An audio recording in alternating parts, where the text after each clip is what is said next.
You know, one of the things that we don't really think about is how breathing, just a simple function of breathing, of getting oxygen into your brain, may affect your capacity to deal with certain addictions in your life, such as the one I'm going to share here today, gentlemen. I mean, maybe I won't go into details just yet. I'll allude that for later on in the video, okay?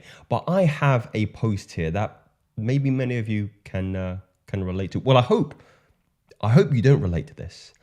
I haven't read this yet, but there's been some things that have stood out to me in the summary that hurt me emotionally, spiritually, mentally, holistically as a man. So I'm just going to share this.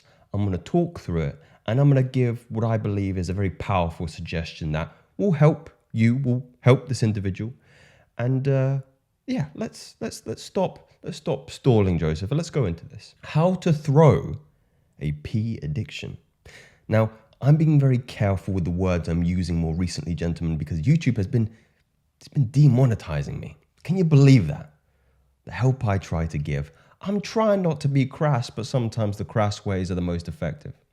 Anyway, it took me a while to notice that this was an addiction. I can relate to that. I certainly can. And once I did actually throw it pretty well for a while, but actually over time, it slowly creeped back into my life, and I've been on and off since. The grammar is an issue here, so I'm going to try and weasel my way around some of the errors here. So be patient with me. I'll try and be vague about this, but it was about 2.5 to 3 years ago when I discovered some of my kinks. Nothing crazy, but it's niche stuff. Oh, you've sparked my interest here. And back then you could find a decent amount on free sites, but with the rise of OF and such, I found that the good content was moving over to OF or clip stories. So naturally I started buying, I forgot. Why does this happen? Why does this happen? I digress. I started buying clips and I got hooked. Back then, I was just working in a supermarket, not earning very much, and it got to the point where I would drop 90% of my paycheck on clips. It was debilitating. Debilitating, my friend, is not the adjective you want to use here. That is a weak adjective. Disabling, crippling, soul destroying, absolutely reprehensible behavior. 90%. After a few months of this, I realized I was addicted to it and I threw it. Very strange phrase. But a few months later, I had gotten half a decent job and I started getting back into it. For me, the free or normal content just wasn't doing it for me. Last year was horrifying in the amount I spent mostly on the clips, a little bit of sexting on OF. By the way, just a quick one on here. You know, she isn't sexting you. She's got some bald fat guy in some of these third world countries doing that for her. She ain't gonna waste her time on you. Don't be deluded into the fact that she's doing that for her. Or even worse, depending on how you look at it, an AI is doing it for her. Yeah. I think I totaled my amount to spend on clips and it was around $7,000.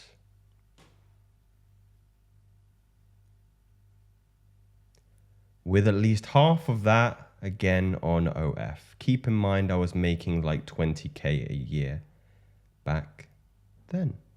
The totals are more now. How does this get worse? How does this get worse? I'm hoping there's going to be redemption. I hope there's a hero's arc to this. Earlier this year, I tried throwing it again. I actually deleted all the clips from one of the stores I buy from, but yet again, a few months later, he's back.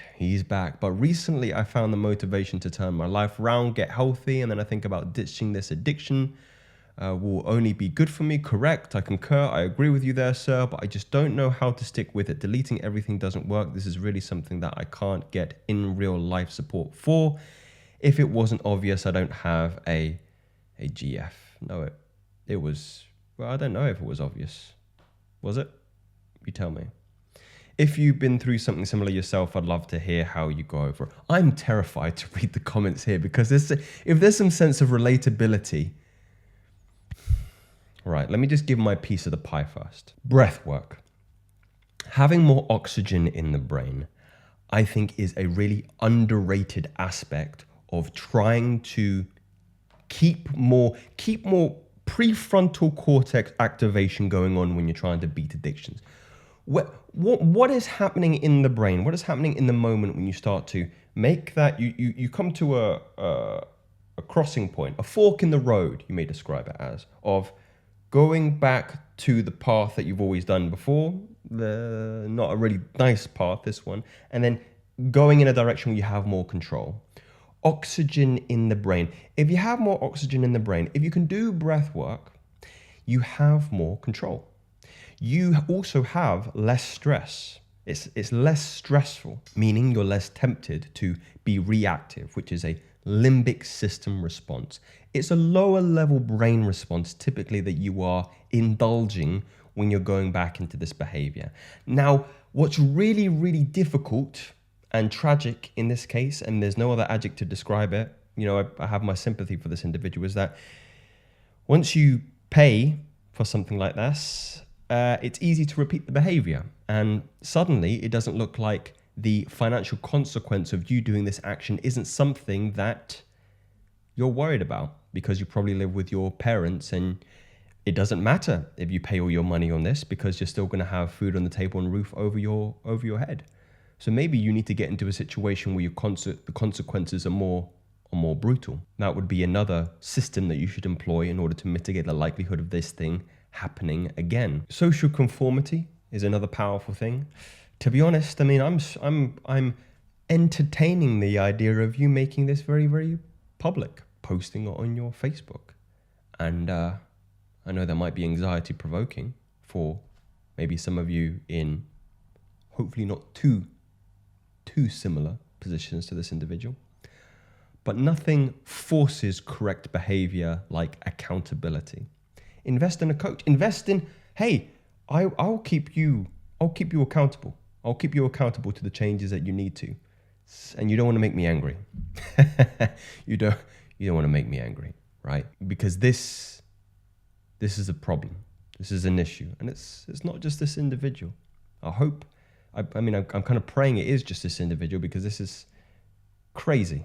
So yeah, breath work, understanding the reasoning behind your relapse is really, really important, because, I mean, in a more reductionist way of portraying it is simply you give up jurisdiction, you give up blood flow in your brain from your prefrontal cortex to your limbic system, from the masculine part of your mind to the feminine part of your mind. Relapsing, I've actually said it before, it's actually a very feminine thing to do. It's very emotional. You're identifying with your emotions. You're identifying with your impulses. And there's a lack of blood flow to the prefrontal cortex. So there's the shift. If you're very sensitive towards it, maybe porn isn't an issue for you. I've said it there, I'll probably get demonetized now. Maybe that isn't an issue for you. Maybe it's something like alcohol or eating terrible food.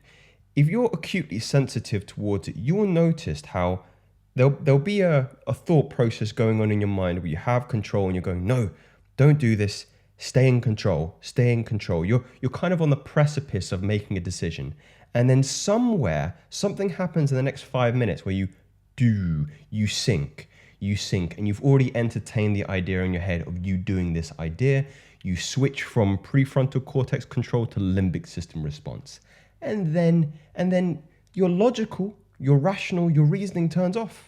It's not there anymore. So the question is, how do we keep blood flow to the control element of our brain, our prefrontal cortex? What we have to do is we have to train it. We have to increase blood flow by increasing the capillaries in the prefrontal cortex by throwing oxygen up there heavily. You're watching this right now. You're breathing shallow, by the way. I can sense it. I can sense you breathing very shallow right now. Breathe deeper. There's something called yogic breathing. Now, many people will say, Joseph, you have to breathe from your belly. Incorrect. You need to breathe from your belly into your chest and then into your clavicular the clavicular part of your lung. So yogic breathing is three parts. It's belly, chest, clavicle. Belly, chest, clavicle. Or some people don't like to call it clavicle, they call it head. Simply lower lung, middle lung, upper lung. Lower, middle, upper. Lower, middle, upper. When you're doing breath work, when you're doing pranayama, when you're doing tumo, when you're doing Wim Hof, when you're doing holotropic, any of those, you're fully expanding. You're fully expanding your lungs. You're creating more blood flow, more connections, and the same in your brain as well. You're changing your chemistry. The blood is becoming more alkali and less acid, where we're trying to, again, get more blood flow, more control, more hypertrophy in those centers of the brain. I know the brain isn't technically of the muscle, but you're inducing a hypertrophy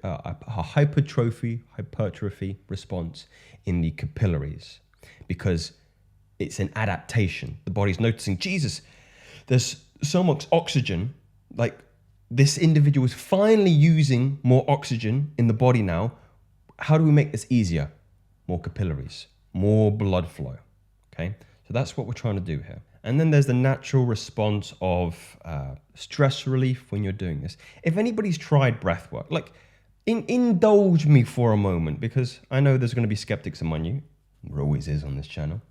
These are theories, by the way. Sit down tonight, lie down tonight, elevate your legs so you get more blood flow back to the heart and back to the brain. And I want you to, you can put some headphones on, you can put some nice music on, I put an eye mask on, and you're going to do 30 repetitions of deep yogic breathing. Like I mentioned before, lower, middle, upper, lower, middle, upper. Sounds like this. So you're going belly, chest, clavicle, head, belly, chest, head, lower, middle, upper, and then let it all out. Do 30 of those. You're breathing hard. Remember, the second phrase in breath work is the work. It's work. It's like an exercise. Do 30 repetitions of that. On the 30th, hold your breath for about 30 seconds. Let it all go. You'll be able to be without any air in the lungs for around 1.5 minutes. And that should be easy, right? 1 minute to 1.5 minutes. Once you get to that, or when you can't hold no air in the lungs anymore, take a little sip in, hold for 30 seconds, and then do another round of 30. Same thing again, and then do your third set. You'll get tingling. Your hands will start cramping like this. You may cry. I cried once. You may laugh hysterically.